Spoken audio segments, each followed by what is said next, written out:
अब acidic nature हम पढ़ रहे हैं। एसिडिक नेचर में हमने सिल्वर एसिटिलाइड्स और कॉपर एसिटिलाइड्स बनाए। इसको सिंथेटिकली कहाँ पे ही अप्लाई होता है कि इसको हम जो अल्काइंस हैं जिनमें ये ट्रिपल बॉन्ड होता है उनकी प्रेपरेशन के लिए, उनकी प्योरिफिकेशन के लिए, उनकी सेपरेशन के लिए और उनकी आइडेंटिफिकेशन के लिए यूज़ करते हैं इन एल्केनाइड्स को, यानी ये सिल्वर एसिटिलाइड या कॉपर एसिटिलाइड, और कॉमनली इनको क्या कहेंगे, एल्केनाइड्स। एल्केनाइड्स क्यों कहेंगे कि यहाँ तो सिर्फ एसिटिलीन का मॉलिक्यूल यूज़ किया है ना, प्रोपाइन का भी हो सकता है, ब्यूटाइन का भी हो सकता है, तो जनरली इसको एल्केनाइड्स का नाम दिया है कि जब एल्केनाइड्स बनेंगे तो अगर हम उसको मसलन आपके पास बुक में एग्जांपल दी है सिल्वर एसिटिलाइड्स की या सिल्वर एल्केनाइड्स की। अब इसको अगर हम सल्फ्यूरिक एसिड इसमें ऐड करेंगे, डाइल्यूट सल्फ्यूरिक एसिड के साथ ट्रीट करेंगे, तो ये क्या होगा, ये इसको रिप्लेस कर देगा और हमें दोबारा से एसिटिलीन मिल जाएगी और उसके साथ आपके पास क्या बनेगा, सिल्वर सल्फेट। इसी तरह अगर हम इसी मॉलिक्यूल को किसके साथ ट्रीट करें, नाइट्रिक एसिड के साथ, डाइल्यूट सॉल्यूशंस लेने हैं आपने एसिड्स के, तो डाइल्यूट के साथ, तो फिर ये क्या बन जाएगा, फिर ये हमारे पास एसिटिलीन बन जाएगा और इधर से ये अब किसका सॉल्ट बन जाएगा, सिल्वर नाइट्रेट का। अब ये देखिए एसिटिलीन हमें दोबारा मिल गया यहाँ से, तो इसलिए कहते हैं कि हमने इस रिएक्शन के थ्रू पहले उसको प्रिपेयर किया, अब उसमें से हमने सोल्यूशन से सेपरेट कैसे करना है एसिटिलीन को, हमने उसमें सल्फ्यूरिक एसिड डाला या नाइट्रिक एसिड डाला, तो दोबारा से एसिटिलीन आ जाएगा और इनके प्रेसिपिटेट सिल्वर नाइट्रेट के उसमें से सेपरेट हो जाएंगे। इसी तरह अगर आपके पास कॉपर एसिटिलाइड है तो वो भी इसी तरह सेपरेट होगा।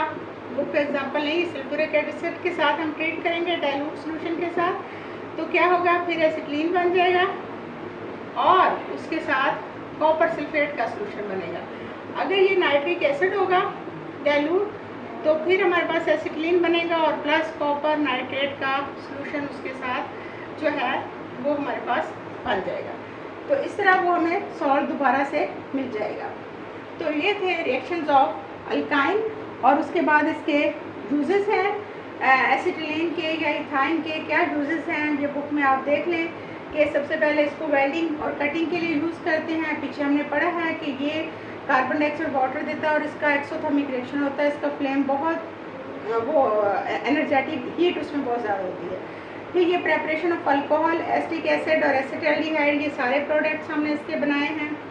उसके बाद chloroprene, neoprene, polyvinyl ether, PVC, ये सारे प्रोडक्ट्स हमने बनाए हैं। और एसिटिलीन टेट्रासॉल्वेंट, वार्निश, रेजन और रबर, और राइपनिंग ऑफ फ्रूट्स की पेटियों के अंदर वाइट पाउडर सा होता है वो इथीन का या इथाइन का होता है, उसके लिए यूज़ होते हैं।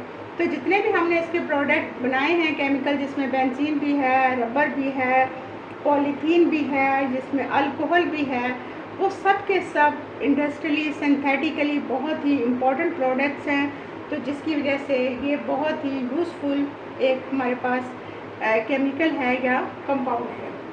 उसके बाद इसका है कंपैरिजन ऑफ रिएक्टिविटी। ये मैं आपको पहले भी करवा चुकी हूँ, दोबारा से आपको रिपीट कर देती हूँ कि इसमें क्या है, जो तीनों का कि वाई द क्वेश्चन आपको आ सकते हैं और आपकी बुक में ये एक सीरियल लिखा हुआ है कि रिएक्टिविटी में alkenes are more reactive as compare to alkynes and which is more reactive as compare to alkenes.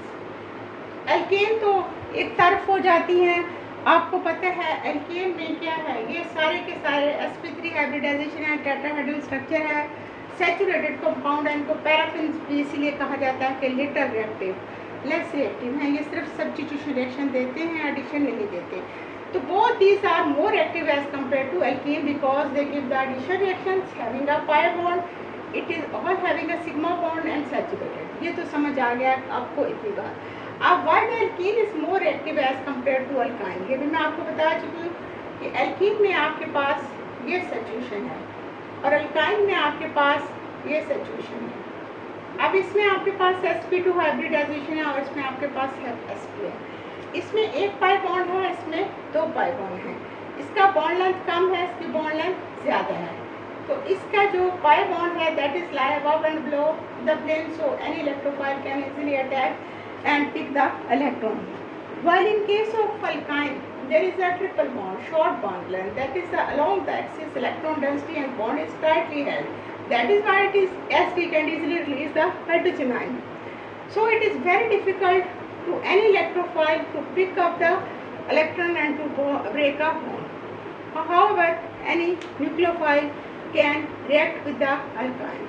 So due to a single pi bond, alkenes are more pi electron are more exposed as compared to pi electrons of alkynes, and that is why alkene is more active as compared to alkyne. और ये आपका chapter बहुत ही lengthy था, मैंने इसको बहुत slowly पढ़ाया है इसलिए कि बेसिक है, स्टार्ट है आपका, आपको अच्छे से ये रिएक्शन समझ आ जाए। आप आगे सारे चैप्टर्स में रिएक्शंस की रेपिटेशन है, इसलिए इसको अच्छी तरह याद करना है ताकि ये अगले चैप्टर्स आपको समझ आए।